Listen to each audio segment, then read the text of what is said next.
और आज हम आपको एक ऐसी खबर से रूबरू करवा रहे हैं जिसका ताल्लुक उस कौम से है जिसके सरबराही इमाम करते हैं। अब जरा गौर तो कीजिए कि अगर उन इमामों की हालत बद से बदतर हो जाए तो क्या हो। जी हाँ, पिछले 2.5 साल से तनख्वाह इन इमामों को नहीं दी गई है।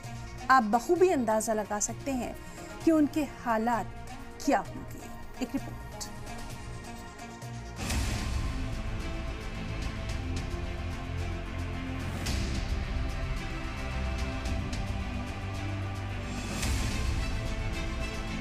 इस महीने से तनख्वाह ना मिलना, आप समझ सकते हैं कि हमारी ज़िंदगी कैसे गुजर रही है। बड़ी परेशानियों का सामना है, लेकिन कर रहे हैं जैसा भी है, अपना वक्त गुजार रहे हैं। वक्फ अमेंडमेंट एक्ट को लेकर जिस तरीके से पूरे मुल्क में घमासान मचा है, तो वहीं दूसरी तरफ दिल्ली वक्फ बोर्ड के अंडर में आने वाले 30 ऐसे इमाम हैं जिनको पिछले 30 महीने से तनख्वाह तक नहीं मिली है।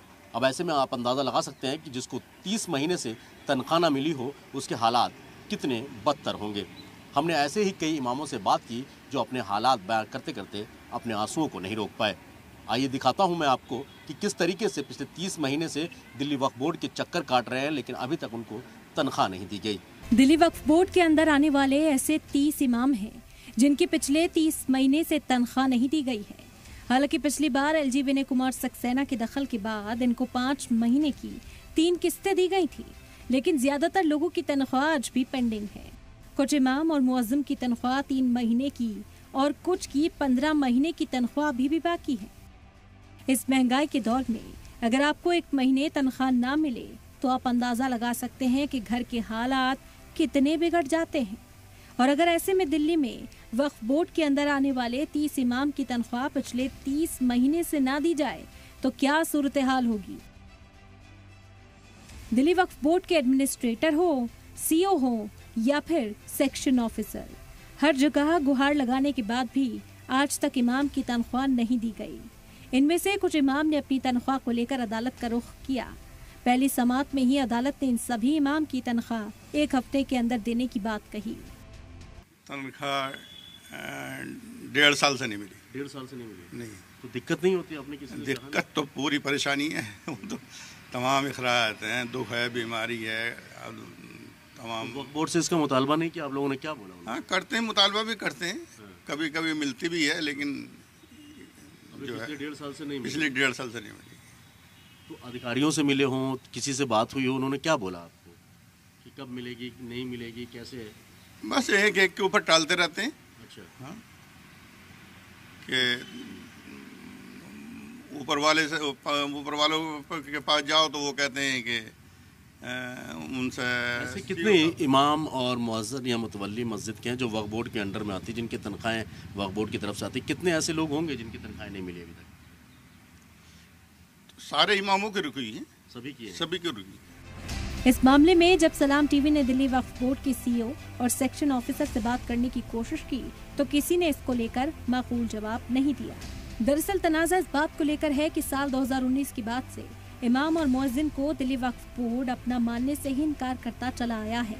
मगर इन सभी इमाम का कहना है कि हमारे पास वक्फ बोर्ड का अपॉइंटमेंट लेटर है और ID कार्ड, सभी दस्तावेज मौजूद हैं जिनको हमने अदालत के अंदर भी पेश किया है। आपसी नाराजगियों का खामियाजा इमाम और मुअज्जिन को भुगतना पड़ रहा है। हमारी तनख्वाहें तकरीबन 15 महीने के करीब हो गई, यानी 11 महीने पहले है हमारा 2022 और 23। मई 2022 से शायद मार्च 2023 तक 11 महीने की तो पहले बाकी है। 4 महीने के अब हो गई, तो ये 14 महीना तो बन जाता। अंदर वो चल रहा है 15 महीने से। उससे पहले कब मिली थी आपको तनख्वाह? उससे पहले फिर हमें तो ये उससे पहले ये 5-5 महीने की देते रहे हैं। अब से पहले 5 महीने की, हाँ, अब से पहले 5 महीने की दी, उससे पहले 5 महीने की दी। इन लोगों ने जो हमारा पैसा रोका हुआ है, जो नहीं दे रहे हैं 2023 और 22 के 11 महीने का, वो बाकी है। आपको ये भी बताते चले कि अदालत में ये सभी मामले अभी चल रहे हैं। वक्फ बोर्ड के वकील इन सभी इमाम और मुअज्जिन को बोर्ड का एम्प्लॉय मानने से इनकार करते आए हैं, जबकि RTI में इस बात का जवाब मांगने पर वक्फ बोर्ड ने ये तस्लीम किया कि ये सभी वक्फ बोर्ड की मस्जिदों के इमाम हैं। उसके बावजूद भी अभी तक इन सभी इमाम और उनके साथी मुअज्जिन को तनख्वाह नहीं दी गई है। अमानतुल्लाह खान का दौर ख़त्म हुआ और उसके बाद जो है एक नई किस्म का हंगामा सा शुरू हो गया और वक्फ बोर्ड ने कुछ अइम्मा और मुअज्जिनीन को, जिनकी कुल तादाद 30 से 35 है, इल्लीगल कहकर उनको सैलरी देना बंद कर दी। जिनकी सैलरी को तकरीबन 30 माह गुजर चुके हैं, 30 मंथ हो चुके हैं, उनको सैलरी नहीं दी गई। कोर्ट में उनका मसला चल रहा है, लेकिन सबसे अहम बात यह है कि वक्फ बोर्ड ने अभी तक इल्लीगल क्यों है इसकी कोई वजह कोर्ट के सामने नहीं रखी है। कोर्ट के पास जो प्रूफ हमारी तरफ से लगाए गए, उसमें जो पहली हेयरिंग पर जो हमारे पास ऑर्डर है, उस ऑर्डर में मौजूद है कि 1 हफ्ते के अंदर अंदर इनका मसला हल किया जाए। लेकिन वक्फ बोर्ड ने उनकी भी सुनी अनसुनी की।